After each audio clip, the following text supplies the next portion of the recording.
పూతన మొదట రాక్షసి. ఆమె కృష్ణుణ్ణి చంపుదామని ఇచ్చింది పాలు. కృష్ణుడికి ఏదో నైవేద్యం పెడదామని ఇవ్వలేదు, బతికిద్దామని ఇవ్వలేదు, కడుపు నింపుదామని ఇవ్వలేదు.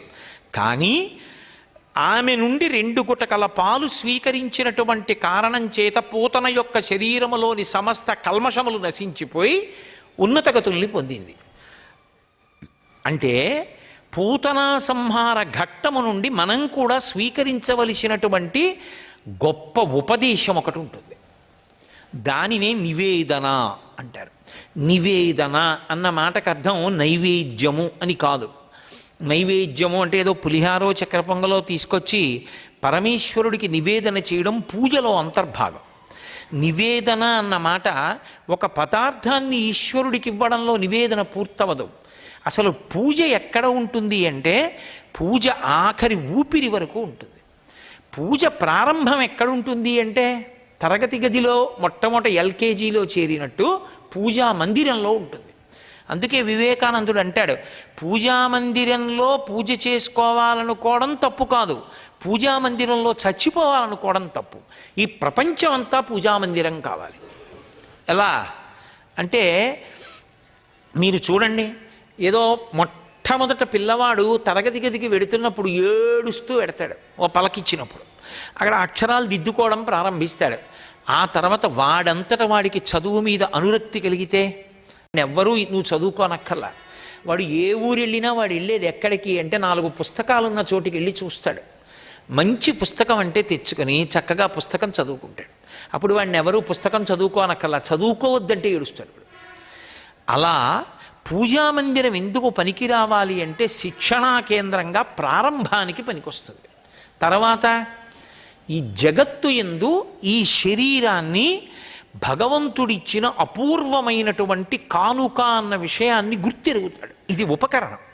ఇది ఎందుకు ఉపకరణము అన్నది తెలుసుకున్న నాడు భావన చేత నివేదన జరుగుతూ ఉంటుంది. నేను అన్న మాటని మీకు బాగా అర్థం అవ్వాలంటే నేను మీతో ఒకటి చెప్తాను, పట్టుకునే ప్రయత్నం చేయండి.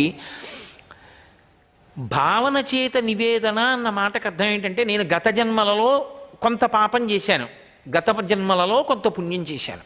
ఇప్పుడు ఆ రెండూ ఇక్కడ అనుభవించాలంటే సుఖము దుఃఖము అన్న 2 మాటల రూపంలో పోతాయి. అవి 2 పూర్తయిపోతే తప్ప నేను ఈశ్వరుడికి చేరువ కాలేను. అవి 2 పూర్తయితే మోక్షం. ఇప్పుడు ఆ 2 పోవాలంటే పాపం చేసిన దానికి ఫలితంగా దుఃఖాన్ని అనుభవించేయాలి, పుణ్యం చేసిన దానికి ఫలితంగా సుఖాన్ని అనుభవించేయాలి. ఇప్పుడు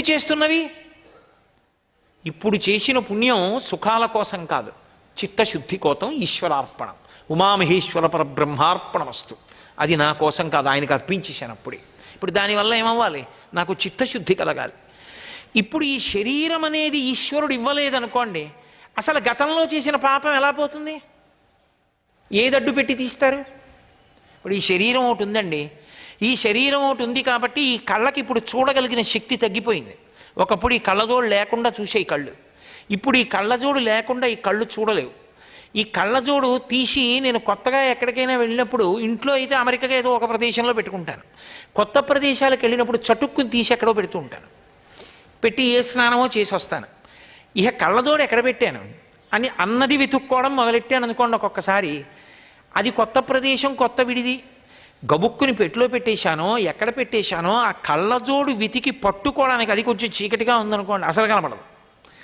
అప్పుడు వెతికి పట్టుకోవడానికి నాకు పితృదేవతలు కనపడతారు.